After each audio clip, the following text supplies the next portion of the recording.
आज हम क्लास 11 का सबसे important topic Newton's law of motion start कर रहे हैं। एनसीईआरटी के हिसाब से चैप्टर नंबर कितना है? हाँ जी, chapter number 5 Newton's laws of motion.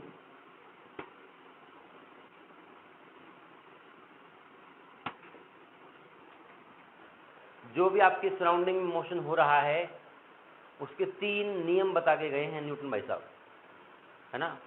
जहाँ भी कुछ मोशन होगा वो 3 नियम हमेशा वैलिड होंगे, लागू होंगे। कुछ आइडिया है हल्का फुल्का? हाँ जी, first law of inertia. 3 law होते हैं न्यूटन लॉ ऑफ मोशन। तो पहला लॉ आप बता रहे हैं, फर्स्ट लॉ बता रहे हैं,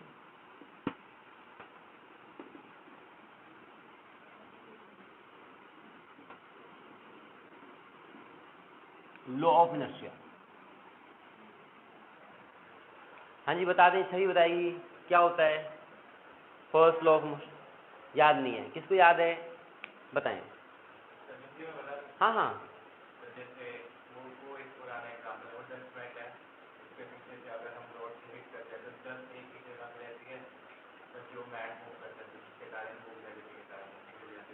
ये तो आपने एग्जाम्पल दिया। स्टेटमेंट क्या है उसका आपको ध्यान है बेटा? नहीं है। देखो, अगर ये डस्टर या ये मोबाइल किसी टेबल के ऊपर पड़ा है तो क्या बिना फोर्स के मूव कर सकता है? नहीं मूव कर सकता। अगर ये डस्टर, ये मोबाइल मूविंग है, कोई गाड़ी मूविंग है, तो क्या बिना फोर्स लगाए वो रुक सकता है? तो कोई चीज़ आपकी बिना फोर्स लगाए रेस्ट से चल नहीं सकती और कोई बॉडी बिना फोर्स लगाए मोशन में है तो रुक नहीं सकती। पर एक बात बताओ आप, मैं एक सवाल पूछता हूँ आपसे,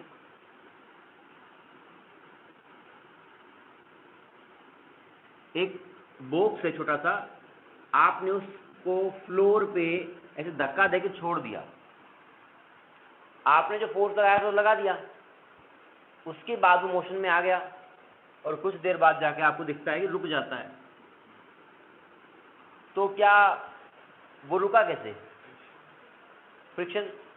अगर फ्रिक्शन नहीं होता, अगर स्मूथ सरफेस होता तो दूर तक जाता। मतलब हमारे रियल लाइफ में अगर फ्रिक्शन नहीं है, इसका मतलब फ्रिक्शन कम है तो दूर तक जाएगा, पर फोर्स तो है, वो रोकेगा उसको।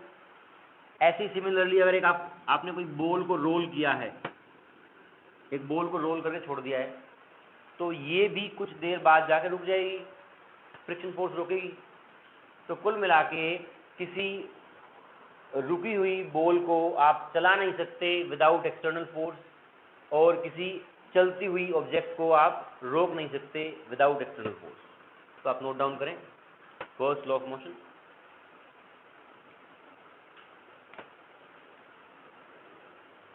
A body at rest, a body at rest will remain in rest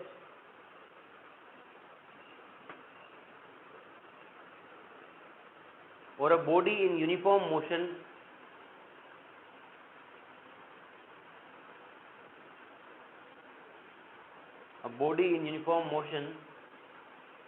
will remain in motion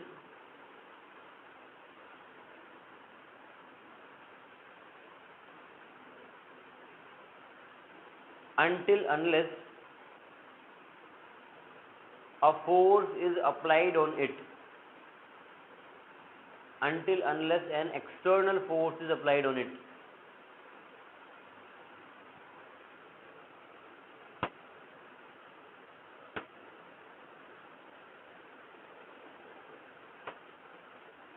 ये आपका पहला लॉ है। इसमें एग्जांपल्स आपको थोड़े देखने होते हैं। फर्स्ट एग्जांपल आप मान लीजिए,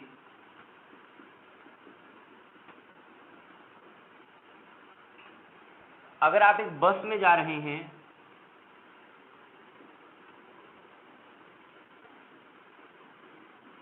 बस ने अचानक ब्रेक लगा दी, आपका मोशन किस साइड होता है?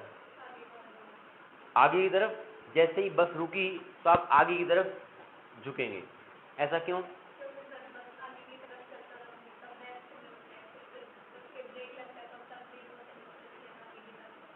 देखो थोड़ा सा और प्रॉपर वर्ड्स में, मान लो आप बस की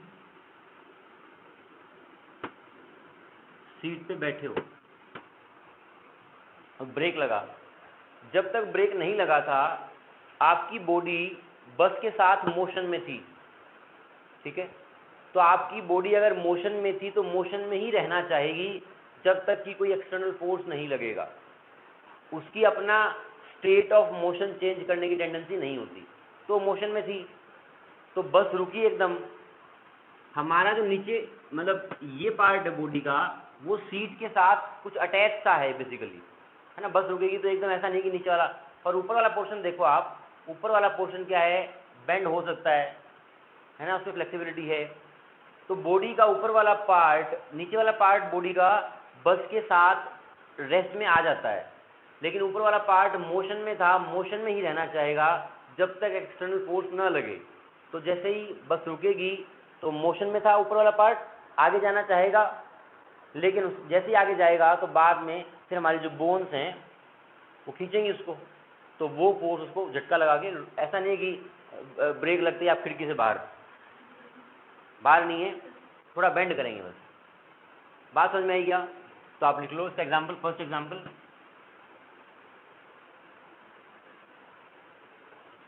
when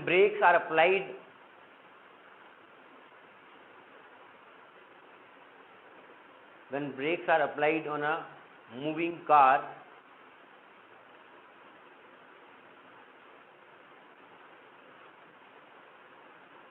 we tend to bend forward.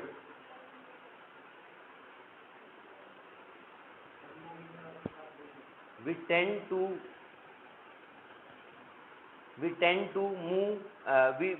bend forward. जब आप ब्रेक लगाते हैं तब हम आगे की तरफ टेंड करते हैं बेंड होने के लिए। We tend to bend forward. इसका उल्टा भी हो सकता है। आप बाइक पे बैठे हैं, बाइक एकदम जूम करके स्टार्ट करें तो आप पीछे हो जाते हैं ना, तो आप लिख सकते हैं, इसी का पार्ट है, when bike is started suddenly,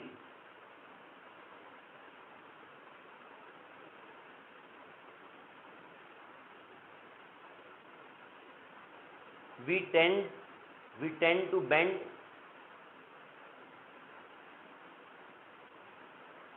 backward. पीछे की तरफ हम बेंड होते हैं। एक्सप्लेन करेंगे इसके हिसाब से बाइक वाले एग्जाम्पल को इस लो के हिसाब से आप एक्सप्लेन करें।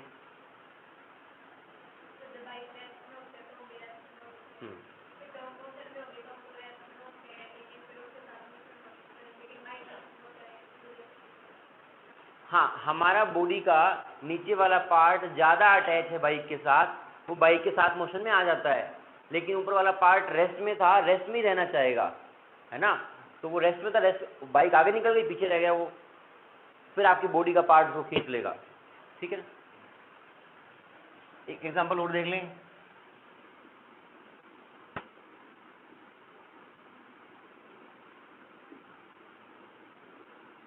एक ग्लास के ऊपर एक कार्ड रखा है, कार्ड के ऊपर एक सिक्का रखा है, ये सिक्का का बीच में रखा है ना, ये थोड़ा साइड में दिख रहा है, मतलब उसके बीच में। अगर आप उस कार्ड को ऐसे फ्लिक करते हैं तो सिक्का कार्ड के साथ गिरता है या ग्लास में गिरता है? ग्लास में गिरता है। समझाएं फर्स्ट लो के हिसाब से ऐसा क्यों हुआ? एफर्ट करे बेटा, ऐसे ही क्यों छोड़ देते हो ढीला?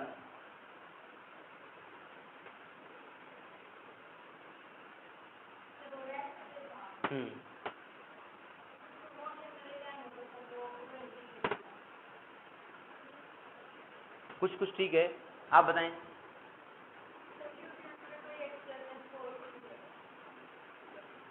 देखो जो कार्ड का फोर्स है ना, वो क्या कार्ड जब आपने फ्लिक किया तो क्या कार्ड के ऊपर कार्ड सिक्के के ऊपर फोर्स नहीं लगाएगा? पक्का 0 फोर्स लगाएगा?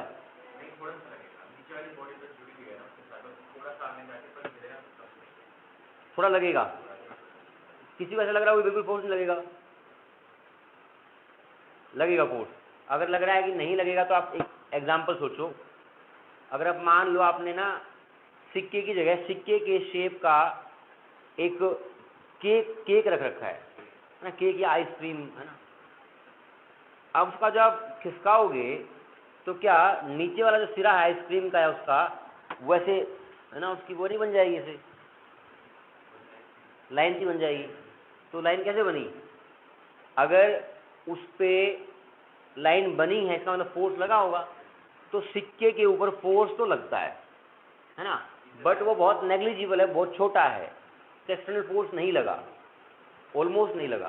तो आपने जब फ्लिक किया तो फ्लिक करने के बाद आपका सिक्का रेस्ट में था, रेस्ट में ही रहेगा जब तक कि फोर्स ना लगे, तो वो निकल गया और वो गिर गया। आप नोट डाउन कर लें। Example number 2,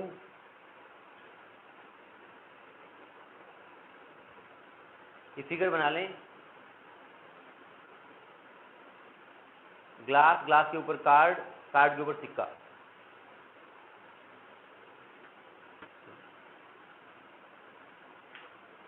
When the card is flicked,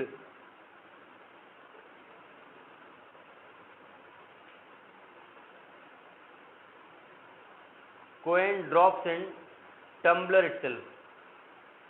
Coin drops in tumbler itself.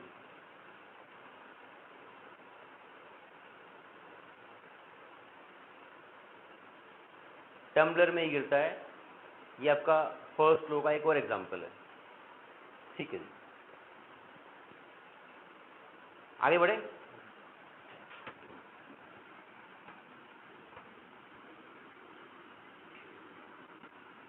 ये लॉज आपको बिल्कुल याद होनी चाहिए, ऐसे एग्जांपल के साथ एग्जांपल एक्सप्लेन करना भी आना चाहिए।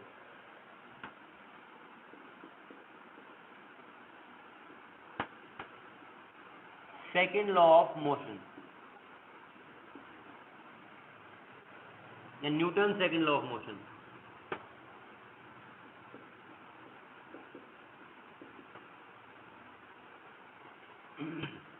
Newton second law of motion से पहले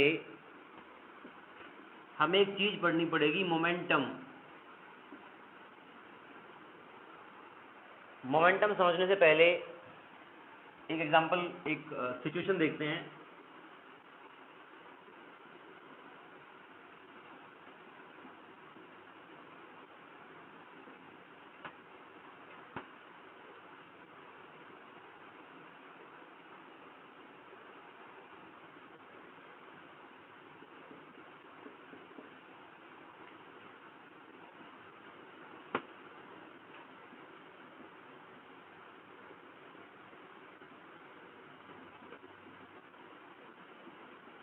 क्या स्पेलिंग होती है बाइसाइकिल की?